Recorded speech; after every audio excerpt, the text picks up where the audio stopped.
Welcome to the Overland and Sea podcast. Today we are talking about the post Aston Villa game. Um, Andrew, talk to me about your thoughts on the result. Disappointing result. Obviously, losing at home is never enjoyable. Um, yeah, I don't think we played well enough to win the game, which is just frustrating. I think there were some good signs for some players. The result in itself of a 1-0 loss at home against someone that is in the hunt for Europe, when we want to be in the hunt for Europe, isn't good enough. We need to be winning all our home games against basically everyone, really, apart from maybe you'd accept draws against Liverpool, City, United, I, Newcastle, I maybe. wouldn't accept it. I would accept that with United, not with the way Maybe they not United play. this season, but But yeah, like, I know what you mean. Traditionally, yeah, mm, yeah. Yeah. I mean, it's a poor result. It's a result that we thought could happen. I mean, there's a couple of things that I didn't really get with sort of decisions being made, which we'll go into in a minute. Um, the annoying thing for me is from what I saw, like I actually felt like there were a few more positive things, but again, it's that age old situation for us where the final third either poor decision making or not clinical, and it's worrying because I'm not sure how that's going to change. no. And there was a lot of chances that we were offside for. Yes, Ended up with a one-on-one with the yes, keeper and couldn't they even still score didn't when we score. were offside. Broja had a free header in the box, he was offside for, didn't even hit the target. Give him the benefit of the doubt because he's just not, he can't be match fit, but you'd still hope that he'd at least hit the target. Martinez did make some good saves, but again, I think it was when we were offside and didn't Yeah, really mean that's the war. I think that's the biggest worrying thing for me was the amount of chances where we were offside and there was only one that we actually put in the back of the net, which was Dizazi, which was a good goal, it. but he's offside. And then you look at like the ones on ones, and you know Sterling's getting into good positions, but unfortunately his finishing is not good enough for the type of player that people think he is. Um, and then again, Jackson struggled with his finishing again. Even Chilwell definitely had a chance or a couple of chances, and again, couldn't finish. And it's a problem that I think is going to unfortunately continue. I don't see signs of it ending. I think there were opportunities to pass. So I think Sterling had Jackson right next to him, could have shifted the angle and it would have been a very easy tap in, but decided to take it on and had a shot. And I think there is an element of you kind of want them to be greedy, but you also just we need to score goals and play the percentages. There I were think there were a lot of times where I agree with what you're saying. Just quickly on that point, there were a lot of times where a ball could have been squared or something. But I tell you what, I was impressed about how quickly Aston Villa got back when we did get in behind. Like even when we were offside, I think there was a time where Jackson was offside, and I think it was Konza, you know, got back, and he covered very very well. The whole team covers very well. Um, but yeah, I just don't think it's good enough. I mean we made one mistake that they scored from. Unfortunately, that just seems to be the way it is for us, though. We've said Yeah, that before. You know, you can't get away with it. Thiago Silva doesn't have the speed to get back. actually, he got. I actually was quite impressed by how quickly he got back. I mean, he made the mistake, and he did actually get back. He wasn't that far behind. This was a conversation that we had in the pre-game. For that reason. And again, I even said I think it should be a 4-2-3-1. And I thought he was going to play Colwill at left back. I don't agree with it. He did everything he could in my eyes to get back and to block the goal. He blocked the first shot. And luckily he didn't get it for the second one. And the keeper should have done better, I think, with that. But again, it's that one mistake. It's a bit like the West Ham game. They had three shots on target, one of which was a penalty, and they buried it. Although Sanchez, I thought, did make some good saves in that game as well. Yeah, I thought he played all right. It was just the one Just that that one mistake, we get punished. yeah. I think that's the only mistake in the game, Right. bar the red card. Yeah. When the red card did feel like it changed the game a little bit. I thought we were in We weren't control. really in it. I thought we were in control before the red card. I thought it was pretty even as a game before the red card, and then I think that destabilised us a fair bit, and we couldn't really get forward as well as we'd been doing beforehand. Although I thought when Cole Palmer came on, he played very well.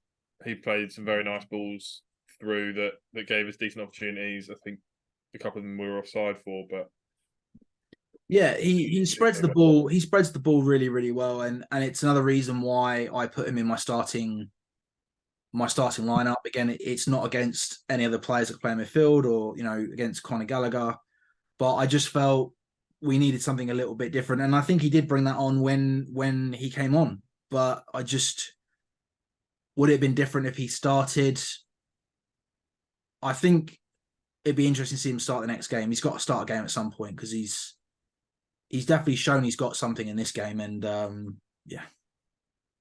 Yeah, I think bear in mind the next game's Carabao Cup against Brighton. I think it's worth giving some of these players that haven't had a lot of minutes, they've just come in some minutes, see what they can do. Yeah, but much what's going on at the minute. So I agree. But Brighton are a team that you cannot take lightly. I'm not saying take them lightly. I'm saying rotate the squad. I just don't think with the form that we've got at the minute, playing in the Carabao Cup really helps us. Other than its extra minutes, I don't think we're going to win the thing. It might provide extra minutes for other players, but if you're not going to play your other players, give them a chance. No, You're going to absolutely. start getting players that are upset because they're not playing. So I think it's a good opportunity for Cole Palmer to play. I think Big Les could do with some minutes if he's. Bear in mind we've got all these 19, 20, 21-year-olds. If we stick them all on the bench every week, the investment in them starts to dwindle because they're not playing enough and they're not showing what they can do and they're not developing. So I think we kind of backed ourselves into a corner anyway, and we have to play some of these players in the Carabao Cup to give them minutes and let them show what they can do, and hopefully they can show that they're better than some of the players that are playing week in, week out at the minute. No, absolutely. I do agree. I think it's hard to rotate the squad when you're playing badly, because effectively, if the starting 11, who's supposed to be our strongest 11 that we can put out on the pitch, isn't doing the business, I think that sometimes there's clouds over the other players going, well, if they're not doing it, we think they're better than you. Should we really be doing it, or should we really be? Should we not keep the starting 11 as close as we want it to be for every game, so we get that continuity and we hopefully get that gelling? But unfortunately, after 6 Premier League games, I think 6, it's not happening as well as we would have liked. I think part of me is now thinking that a lot of these players have played with each other and trained with each other enough where you should be able to see signs of them gelling.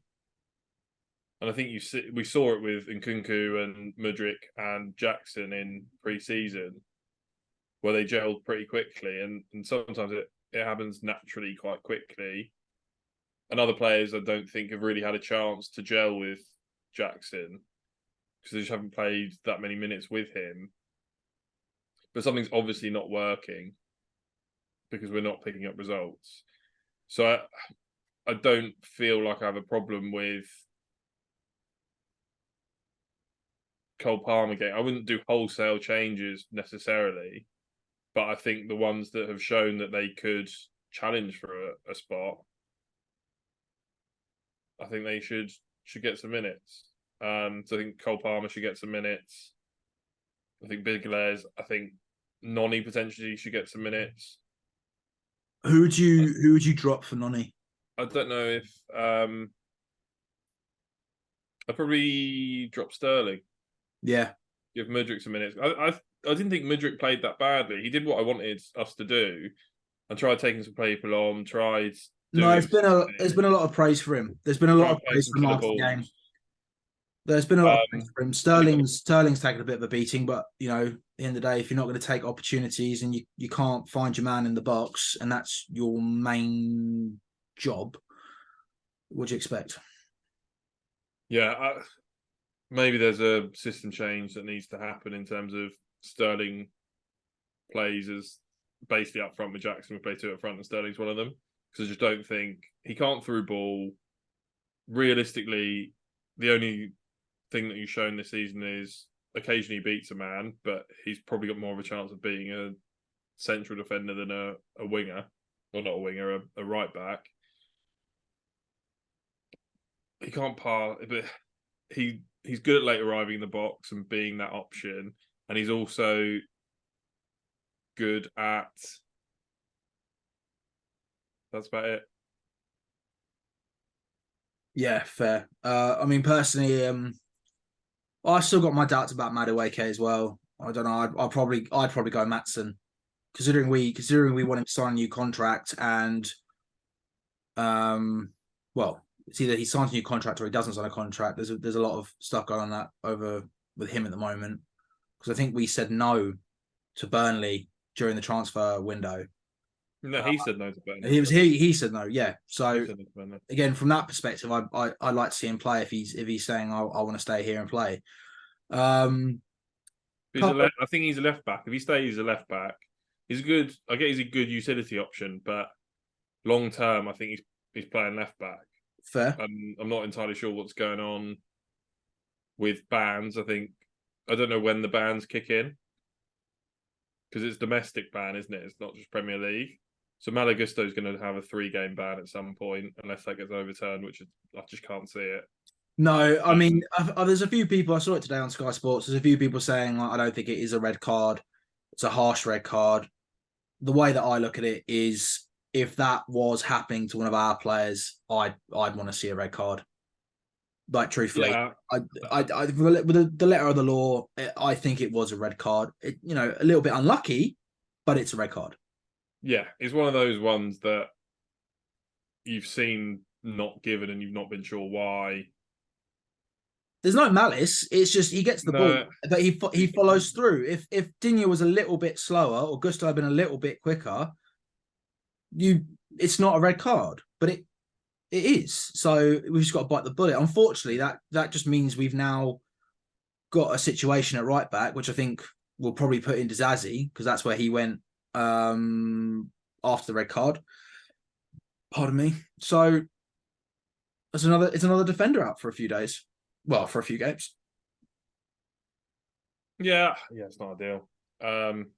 Especially as he's actually been one of our strongest players. Yeah, he's done very well when he's played.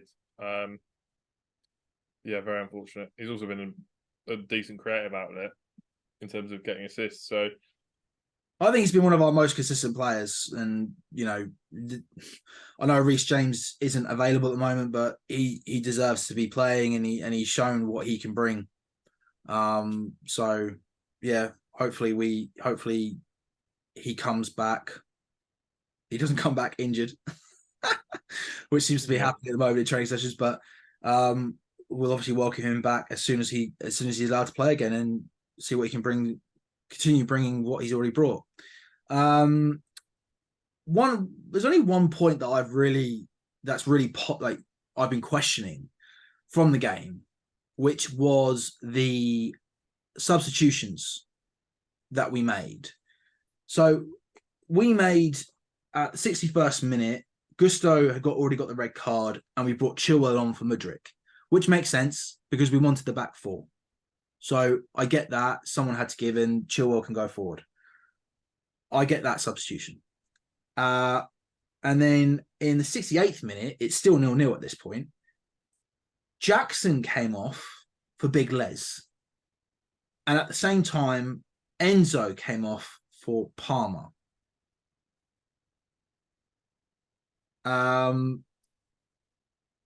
Which I don't understand. Just hear me out quickly. It's 0-0. We're taking off the striker. Like, don't get me wrong. I know he was struggling, to be fair. It wasn't a great game for him. But it's 0-0 at home. That, to me, seems very defensive. And then at the 73rd minute, we concede, albeit by what some thought was a foul on Conor Gallagher, which then also led to a mistake, unfortunately, by Thiago Silva, who, let's face it, doesn't make many. So we then brought on Broja at the 79th minute for Caicedo. Now, to me, it doesn't sit right with me, and I'd like to get your thoughts on that. I think maybe it's not the subs that I would have made. I don't think taking Enzo off. He's not the player that I'd probably take off. But then again, because that left Sterling up front. Well, I get. So the idea that I assume Pochettino had was Cole Palmer's probably quicker than Enzo. He's, from what he showed in that game, he's good at playing a killer ball through. I can understand going defensive at the point where we are down to 10 men. We're going to struggle. And I think at that point he went into let's get someone really quick up front in Sterling. Jackson's already been booked. Don't really want him getting booked again. Doesn't really make sense. We can't go down to 9 men. Does that not mean he misses the next game then as well? Because Jackson does miss the next game anyway, but we couldn't go down to 9 men, so I can understand why I'd take Jackson off because he's got yellow already. I missed the yellow. I missed that yellow, so that's my bad. Fair. It was a fucking stupid yellow to get. I think bringing on a defensive midfielder, trying to be more defensive in that situation makes a lot of sense. And then I think when you go 1-0 down, you have to bring on a striker at that point to. But would you not go for it? Yeah, no, I understand why he brought Broja on at that moment, because he's now like, well, we need at least a draw, surely. But would you not have brought on Broja in the first place? And maybe just try to create a little bit more of a balanced side. I know what you're saying about, we're going to struggle, go a bit defensive, but I don't know. The bloke's not match fit either. Like, he's literally just come back from injury. There might have been let's not risk Broja unless we absolutely have to. That might have been the thought process. We're whinging about players getting injured, being brought back too quickly, being exposed to certain things. And I think when there's a very outside chance of winning that game on a counter-attack, it's probably not the time to risk him. Also, if I don't know at what point Jackson serves this ban, but we're gonna hopefully want Broja playing a fair few minutes in that game. Surely it's the next game. Only other striker, huh? Surely it's just the next game. I don't know. Sometimes there's weird timing things. I think because it's 5 yellows, you probably can't appeal it. In which case, it'll probably just start immediately. But I think it's domestic as well. I don't think it's just Premier League, but I could be wrong about that. So it might just be the next Premier League game. No, I've always thought it was domestic. So in my mind, he's not playing Brighton. But so I think not risking Broja makes sense to me that early, unless we desperately needed a goal, and we did. So we brought on a striker. I think it's not the weirdest set of substitutions we've made. I can understand the method and the madness, but yeah, I doubt that we're spending too much time training on what happens if we've got 10 men, because we can't do it when we're at 11 men. So we might as well focus on getting things right. But to be fair, I'd actually argue and say a lot of the team are scared of putting a challenge in anyway. So the chances of us actually going down to 10 men is quite small. The only way that we've accumulated a lot of bookings, especially Jackson, is by talking back to the referee. So, and I think Poch even had to speak to Enzo about that as well. Yeah, Enzo's a bit of a hothead, I think. Well, the funny thing is, apparently, one of the reasons why he didn't want to make him captain is because he can't speak English. So I'm like, how's he getting booked if he can't speak English for talking back to the referee? I think But they know this. They'll know by now, like the Spanish yeah, fair. for dickhead, probably. Yeah, bastardo. They must have done because Um, Morata got booked constantly, so they must have known a lot of the Spanish swear words. it's probably the tone and the look of their face as well, where they were saying speaking. Yeah. To be honest. So do you actually have a man of the match from this game? Um, I'd give it Cole Palmer, I think, to be honest. Yeah. Mainly because I wasn't expecting much from him because I just haven't seen much of him. And he played a few killer balls that we should have done better with, whether offside or not. And he sort of changed my opinion of him a little bit. So I think I would give it to him. Yeah, that's legit. It probably would have been Sanchez if he didn't let in the one through his legs because he Yeah, made no, a few saves, claimed a unfortunately, fair yeah, few crosses. yeah. But outside of that, I don't think anyone had a particularly exceptional game. Colwell was decent, but not extravagantly good. From what I saw, I thought Connor was all right. I mean, he's getting a lot of stick at the moment, but I don't think he did anything wrong, and he got quite high up the pitch. I think that we're playing Connor and Enzo the wrong way around. Yeah, I think you're right. Actually, especially after I know you said that before. I know he played higher up the pitch for Palace. Um, the reason that I've always been a bit funny about that one is whether he can play in that position the way that the players around him need him to play. But I like what I saw when he was outside the box or just inside the box against Villa. And I definitely prefer Enzo a little bit further back with a bit more freedom to roam Yeah, and sort of boss that midfield with his beautiful long balls or when he was I actually able to think go around people. definitely he plays with the freedom of an eight Yeah.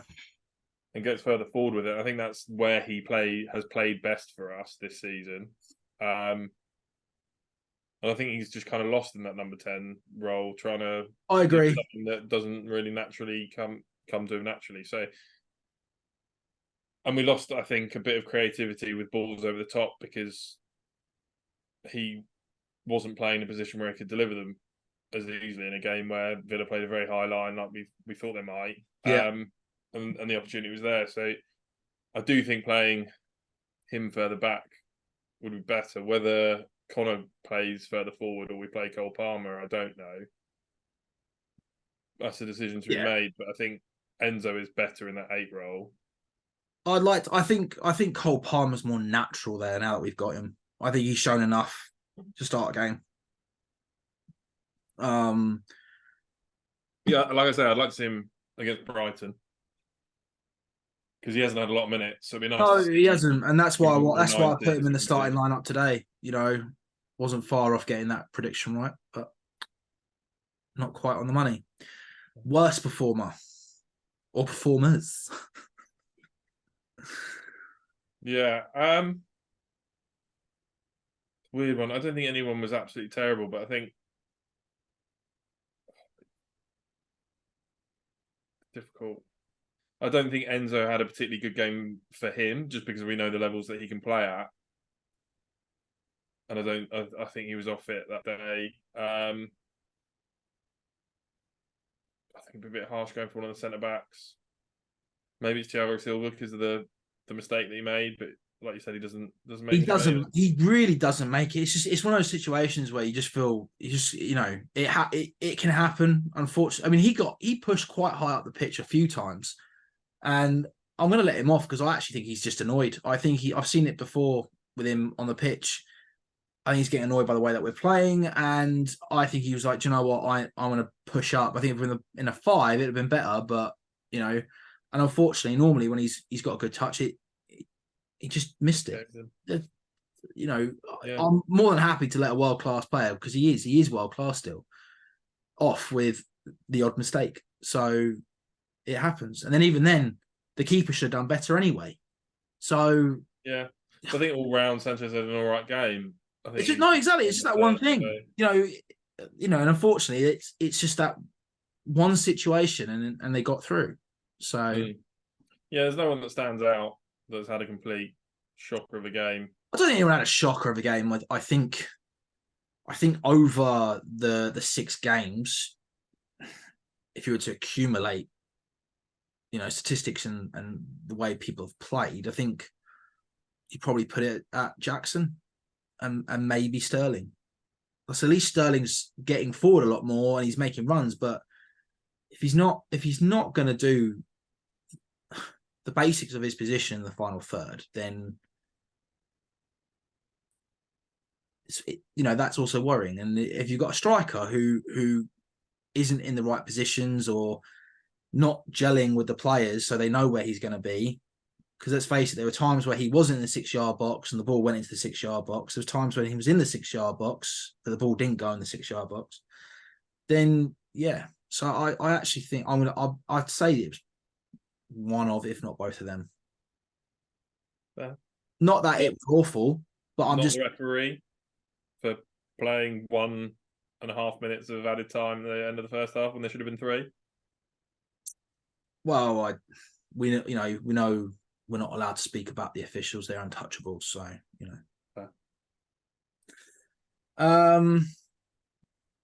anything else that you want to bring to the post-game analysis of the Aston Villa game? We need to score goals. We just need some shooting practice. For the love of God! I actually don't think it's shooting practice. If I'm brutally honest, I actually think they need just practice of getting around players in the final third and just understanding situations more as a team. I actually just think they need to spend an entire session where you've got your best defenders versus your best attacking players, and you just got to score. Be a bit more physical. Be a bit, clinical. I don't think they don't need practice. They don't need practice playing a game. They don't need practice playing a game. They actually need situations where the box is overloaded. What are you going to do? You start from a dead ball situation. You just play through, and then you go right. Sort it out yourselves, because that you can only sort it out yourselves on the training pitch. But I just think there needs to be final third practice, and that works both ways. The defense can practice what they're going to do when they're being bombarded, and the attackers can practice what they're going to do when they're being overloaded. So yeah, it's just that they just need practice in those situations.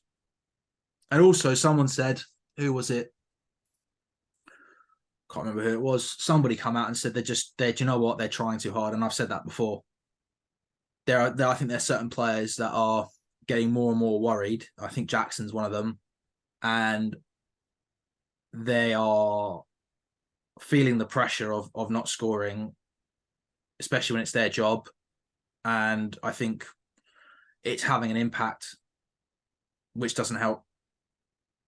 So, which is, again, what I said last season, because history does seem to be repeating itself. Yeah. Well, this time last season we had significantly more points than we do this year. So yeah, right. I mean, I've already seen it on social media and sort of newspapers and stuff. There's already talks of how long has Poch got now. Yeah, it's frustrating. It was always going to happen, whether anything does happen from it or not. But I don't. At this point, we need some understanding on the one that we had enough chances to win that game that we didn't take, and 2, we've got so many injuries.